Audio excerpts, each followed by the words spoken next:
about blood circulation through the body. So here you'll notice that it's putting the blood into 3 loops. Here's the heart. The first loop takes the blood to the lungs and back. The second loop takes the blood to the head and the arms and back, so the upper part of your body. And then the third loop is taking the blood to all of your vital organs in your trunk, plus your legs and stuff like that, and then back to the heart. And so we're going to basically talk about this in 2 systems. This first loop here is called the pulmonary circuit, and then the second loop here and the third loop there is called the systemic circuit. The essential question that you have to be able to answer after this part of the lecture is, can you trace the path of the blood through the heart and the body using all of these vocabulary? You'll notice that I gave you words in red to represent where you would find oxygenated blood.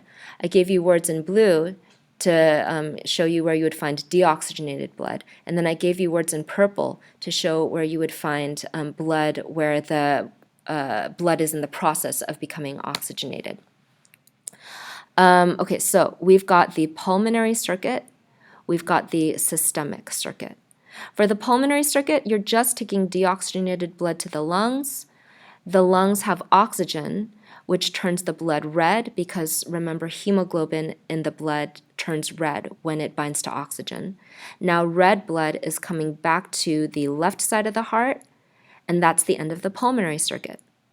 Next, the oxygenated blood is going to go out through the aorta to your head and neck and upper body, and also to your trunk and your lower body, where it's going to deliver oxygen to all of the cells of your body, becoming deoxygenated, so the blood turns darker. And we use blue to represent deoxygenated blood, even though you don't actually have blue blood in your body. And then that blood returns to the heart, where it then goes through the pulmonary circuit again. So the heart is a double pump. The atria are going to fill with blood at the same time, some from your body, some from your lungs. And then they're going to dump the blood into the ventricles, and the ventricles will push the blood out at the same time, some going to the lungs, some going to the rest of your body. So it's a double pump.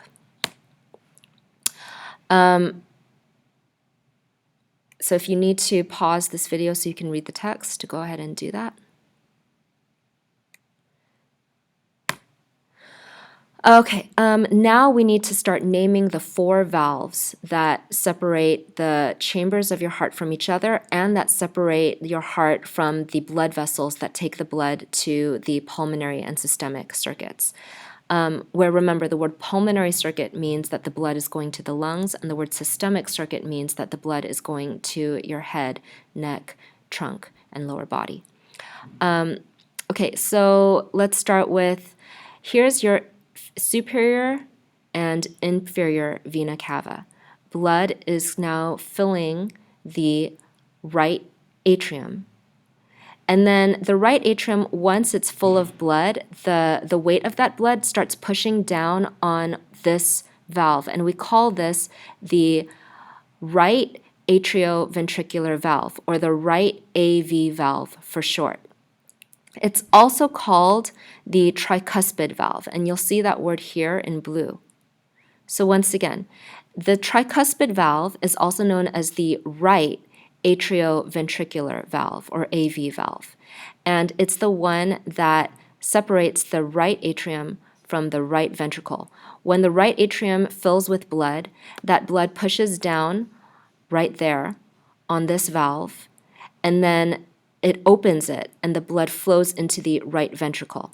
Once the right ventricle is full of blood, your heartbeat is going to force the ventricular wall to contract, pushing the blood out through this valve here. So here you can see this is the pulmonary trunk.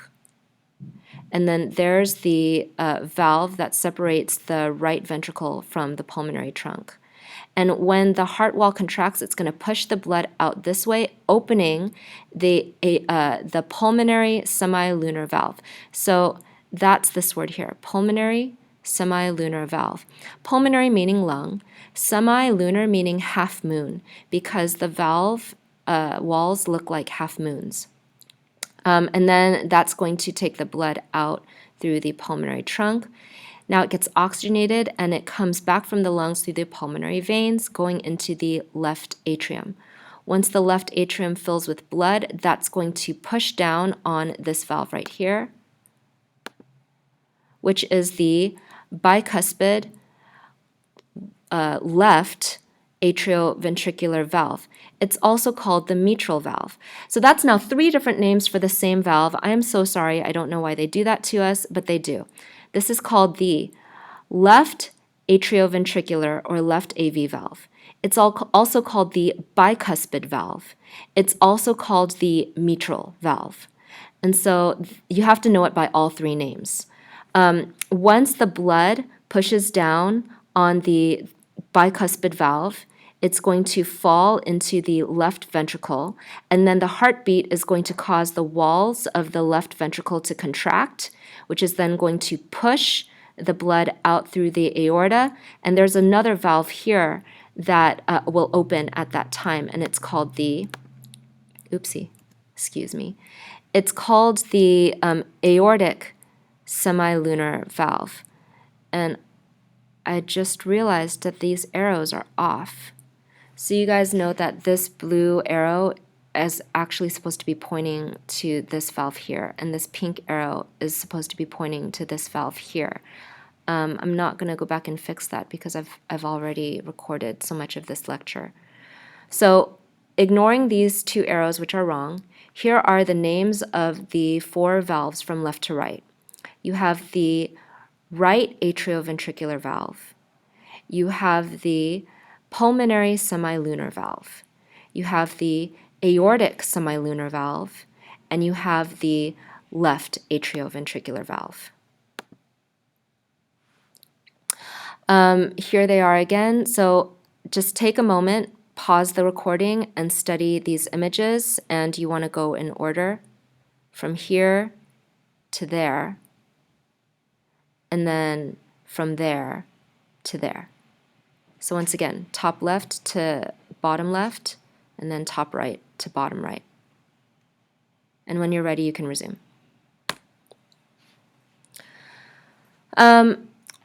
Okay, last of all, you guys will notice that when you don't have enough blood filling the atria or filling the ventricles, that the valves are closed and they only open in one direction, and it's to prevent backflow. If the valves are weak, blood will flow back into the previous chamber, and that's where you are going to get in trouble. That's where you may end up with a heart condition that can eventually cause disease and death. And we'll talk about that in a future part of this unit. I also want to just point out that the valves are held in place going in only one direction by these fibrous tissues called heartstrings. So here's the valve right here. If you can see this little white line here. Here's another valve right there. So those are the valve walls. And then right there, you can see that we have the tricuspid heartstring. So that's one heartstring there, another heartstring there, actually another heartstring there, and then another heartstring there. So that's 3 heartstrings. I know it looks like 4, but we group them into 3s. 1, 2, 3. So we call this the tricuspid valve. Once again, this is the right atrioventricular valve, also called the tricuspid valve. On the left side, you actually only have 2 heartstrings. 1, 2. So this is called the bicuspid valve because bi means 2. Also known as the left atrioventricular valve, also known as the mitral valve. Here is one of the issues that can happen, and this is not the only problem that can happen with your valves, but it's an interesting one to talk about here because of the topic. So you know that here, this is how it normally should be. You should have blood going from the atrium into the ventricle in only one direction. Then you should have blood going from the ventricle out through the aorta in only one direction. But what if this valve is leaky? Like, what if it doesn't close all the way? Or sometimes, what if it even flaps back upwards so that instead of pointing downwards, the valve walls actually point upwards, then that can allow blood flow when the ventricle contracts to not just go out through the aorta. It can go out through the aorta and it can go back into the atrium. And that's where you're going to have insufficient delivery of blood to your body. You're going to feel weak. You're going to feel dizzy. You may have fainting spells because not enough blood is getting to your head. You may have difficulty walking for sustained periods of time. You may feel lightheaded if you're running. That's what's happening if you have leaky valves, because not all of the blood is actually going to your body. Some of it is going back up into your heart again. Here are the 3 key takeaways for this part of the lecture. The left side of the heart, pumps only oxygen-rich blood, and that blood goes out to the body through the aorta as part of the systemic circulation. The right side of the heart pumps only oxygen-poor blood, and that goes out to the lungs as part of the pulmonary circulation. And then the atrioventricular valves between the atria and ventricles, and the semilunar valves between the ventricles and the pulmonary trunk and the aorta ensure that blood flows in only one direction through the heart, which pumps the blood in a figure 8 through the body, out to the lungs, back to the heart, and then out to the body and back to the heart in a figure 8 pattern.